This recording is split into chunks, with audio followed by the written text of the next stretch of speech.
गिरिराज सिंह हिंदू हैं और हम भी हिंदू हैं। एक बार मेरे साथ उनको मेरे थाली में खाना खिलवा दो। वो पूछिएगा ना उनसे कि कृषि मंत्री दलित हैं, खाना खाओगे उनके साथ एक थाली में? जरा पूछना। स्वर्ण इसलिए नहीं खाएंगे क्योंकि मैं हिंदू हूँ ना भाई। हिंदू की नारा देते हैं तो स्वर्ण और फिर दलित का मामला कहाँ से आ जाएगा? सब हिंदू है ना, फिर जात कहाँ बचा कोई? हम कह रहे हैं एक साथ मेरे साथ खाना खिलाओ, तब ना हम जानेंगे। पता नहीं आप लोगों को क्या हो गया है। आप लोग भी कोई बाबा आए तो बस माइक लगाइए। अरे भाई, देश में युवा के लिए माइक कब लगाओगे आप लोग? देश में युवाओं को रोजगार कब मिलेगा, इसकी माइक लगाइएगा। कौन लगाएगा? किसकी जिम्मेवारी है? दिल्ली में सिसोदिया जी ने जो शिक्षा बहाल किया, उसमें एक रेडी वाले का बेटा अंग्रेजी बोल रहा है, तो बिहार में नहीं बोलेगा? क्यों नहीं बोलेगा? हम बोलवा के रहेंगे। हम तो जानते हैं, मेरा सपना था कि मेरे बिहार के गरीब के बच्चे अंग्रेजी में बात करें। मेरा सपना साकार हो रहा है, इससे बड़ी मेरी खुशी। भाजपा के साथियों से अपील करता हूं, मैं हाथ जोड़ के विनती करता हूं कि एक बार डिबेट होना चाहिए कि देश में कितने युवा बेरोजगार हैं, इस देश में कितने जो है सड़क पे बेचारे पढ़ लिख करके मारे फिर रहे। इसका कौन आखिर बात करेगा? कोई बाबा आ रहे हैं, कोई कुछ आ रहा है, कोई कुछ आ रहा है, उसकी खूब चर्चा हो रही है, और बेचारा युवा सड़क पे घूम रहा है देश में।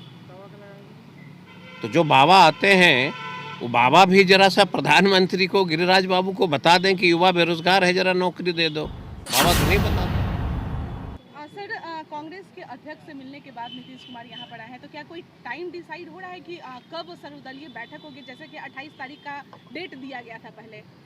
कौन सा डेट की बात कर रहे हैं? देश में अमन चैन का डेट, देश में अमन चैन भाईचारा किसका बात कर रहे हैं? मैंने कौन सा डेट? सर्वदलीय बैठक की। आप उसको सर्वदलीय बैठक कहते हैं और हम बोलते हैं कि वह इस प्रकार की बैठक है।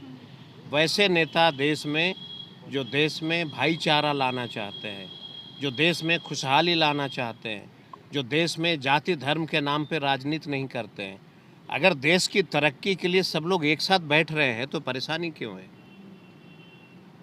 अगर हम देश में चाहते हैं कि हिंदू मुस्लिम सिख ईसाई हम सब हैं भाई भाई, अगर इसके लिए हम एक प्रयास कर रहे हैं तो लोगों को दर्द क्यों हो रहा है?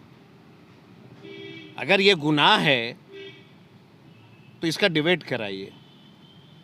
एक व्यक्ति को उनको बैठाइए जो देश में अमन चैन नहीं चाहते, और एक उनको बैठाइए जो देश में अमन चैन चाहते हैं। देश की आज़ादी लड़ने में सबकी हिस्सेदारी थी। हिंदू हो, मुसलमान हो, सिख हो, ईसाई हो, सब लोगों ने लड़ा है।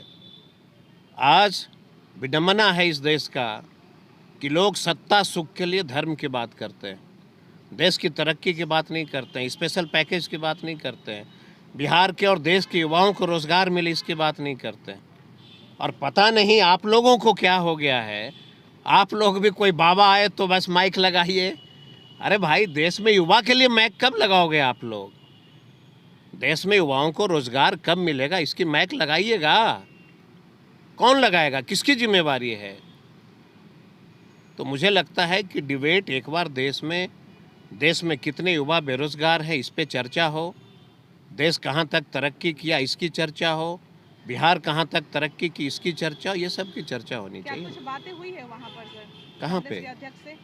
माने वही देश में अमन चैन की बात है ना। अच्छा, अगर देश में अमन चैन की बातें कहाँ कहाँ कब हुई वो पूछिए, हम बता बैठक देंगे। की शीर्ष नेतृत्व कौन करेंगे? नेतृत्व में हर कोई नेता है, हर व्यक्ति। देश की अमन चैन अगर स्थापित करना है, देश में अमन चैन खुशहाली लाना है, तो इसमें नेतृत्व का कहाँ सवाल उठता है? सब लोग मिल करके देश को आगे बढ़ाएंगे, सब लोग मिल करके बिहार को ऊंचाई तक ले जाएंगे। इसमें नेतृत्व का कहाँ कोई मामला है? इसको आप लोग ट्विस्ट कर देते हैं। हमारा कहना है कि हम देश में अमन चैन चाहते हैं, हम देश में भाईचारा चाहते हैं। हिंदू मुस्लिम सिख ईसाई हम सब भाई भाई का हम नारा चाहते हैं। और एक गाना याद है ना, मजहब नहीं सिखाता आपस में बैर करना। ये सिखाया ना, ये आप लोग भूल क्यों गए? ये नारा को हर हालत में लाना पड़ेगा देश में, तभी देश तरक्की कर सकेगी। गिरिराज सिंह का पुराना बयान है कि कल का बयान है कि अगर 70 साल पहले हमारे पूर्वज ने मुस्लिम नेताओं को लेकर। गिरिराज सिंह हिंदू हैं और हम भी हिंदू हैं। एक बार मेरे साथ उनको मेरे थाली में खाना खिलवा दो। फिर मैं बताऊंगा कि कौन हिंदू है और कौन क्या है। एक बार मेरे साथ मेरे थाली में खाना खिलवाओ। क्यों आपको ऐसा लग रहा है कि नहीं खा सकते आपके साथ खाना? मैं जानता हूँ ना, क्यों लगता है सर? वो पूछिएगा ना उनसे कि कृषि मंत्री दलित हैं, खाना खाओगे उनके साथ एक थाली में? जरा पूछना। स्वर्ण इसलिए नहीं खाएंगे क्योंकि मैं हिंदू हूँ ना भाई। हिंदू की नारा देते हैं तो स्वर्ण और फिर दलित का मामला कहाँ से आ जाएगा? सब हिंदू है ना, फिर जात कहाँ बचा कोई? हम कह रहे हैं एक साथ मेरे साथ खाना खिलाओ, तब ना हम जानेंगे कि हिंदू कौन है। सिर्फ हिंदू कहने से नहीं होता है ना। और मुझे बोल दो, इस देश में जितनी जातियां हैं वो भीख मांगने वाले भी कोई व्यक्ति होंगे, मुझे कहो, मैं उनके साथ खाने के लिए तैयार हूँ।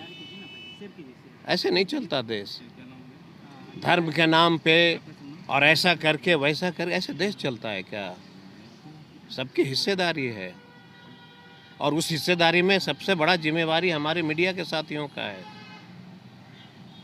कि देश को बचाना होगा, अमन चैन लाना होगा। तो आप लोगों से भी अपील है कि इसकी बात होनी चाहिए। मैं बार बार कह रहा हूँ, भाजपा के साथियों से अपील करता हूँ, मैं हाथ जोड़ के विनती करता हूँ कि एक बार डिबेट होना चाहिए कि देश में कितने युवा बेरोजगार हैं, इस देश में कितने जो है सड़क पे बेचारे पढ़ लिख करके मारे फिर रहे। इसका कौन आखिर बात करेगा भाई? कोई बाबा आ रहे हैं, कोई कुछ आ रहा है, कोई कुछ आ रहा है, उसकी खूब चर्चा हो रही है, और बेचारा युवा सड़क पे घूम रहा है देश में।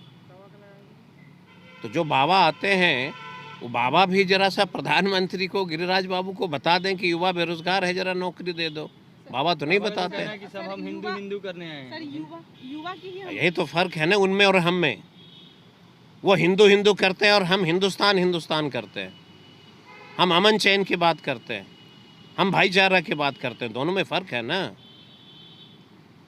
इस फर्क को समझना होगा ना। सर युवा की अगर हम बात करें तो अभी नई शिक्षक जो नियुक्ति नियमावली जो निकाली गई है उसमें तो ये भी कह दिया गया है कि भाई अगर सरकार के खिलाफ जाइएगा, आंदोलन कीजिएगा तो फिर ये कहा नहीं गया है, आप गलत प्रचार कर रहे हैं। अच्छा, ये कहा गया कि अगर कोई शिक्षक चाहते हैं कि हमारी नई जो विधि व्यवस्था हुई है बहाली में, उसमें अगर आप एग्ज़ाम दे कर के आना चाहते हैं तो उसी वेतनमान में आप भी हो जाइएगा। ये कौन सा गुनाह हो गया? आप जिस चैनल में हैं, अगर कोई ये चैनल कहे कि मेरे के यहाँ इंटरव्यू दे करके इससे बढ़िया चैनल में आ जाओ, तो आप क्या कहेंगे कि ये गलत हो रहा है, हम इंटरव्यू नहीं देंगे?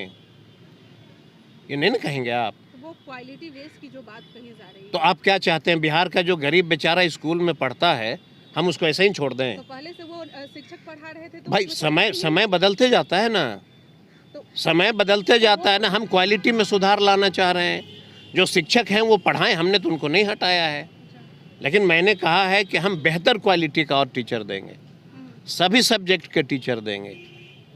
दिल्ली में सिसोदिया जी ने जो शिक्षा बहाल किया, उसमें एक रेडी वाले का बेटा अंग्रेजी बोल रहा है, तो बिहार में नहीं बोलेगा? क्यों नहीं बोलेगा? हम बोलवा के रहेंगे। तो आपके 7 दल में से 5 दल इसका विरोध क्यों कर रहे हैं? कोई दल विरोध नहीं कर रहा। तो आप लोग झूठ मूठ का खाली, और जदयू पक्ष अब में। भाई तो आप लोग ने कुछ न कुछ तिल्ली माचिस बार देते हैं। कहाँ कोई विरोध कर रहा है? संदीप सौरभ भी आवाज उठा कोई संदीप सौरभ हमारा दोस्त है, हम बात करेंगे उनसे। अच्छा, संदीप सौरभ दोस्त है हमारा, हम बात करेंगे तो ये उससे। शिक्षक नियमावली में सुधार होगी या नहीं? जो नियम बन गई है वही होगा। अब तो कोई सुधार नहीं। सुधार तो शिक्षा मंत्री ने बताएंगे। हम तो जानते हैं, मेरा सपना था कि मेरे बिहार के गरीब के बच्चे अंग्रेजी में बात करें। मेरा सपना साकार हो रहा है, इससे बड़ी मेरी खुशी और क्या हो सकती है?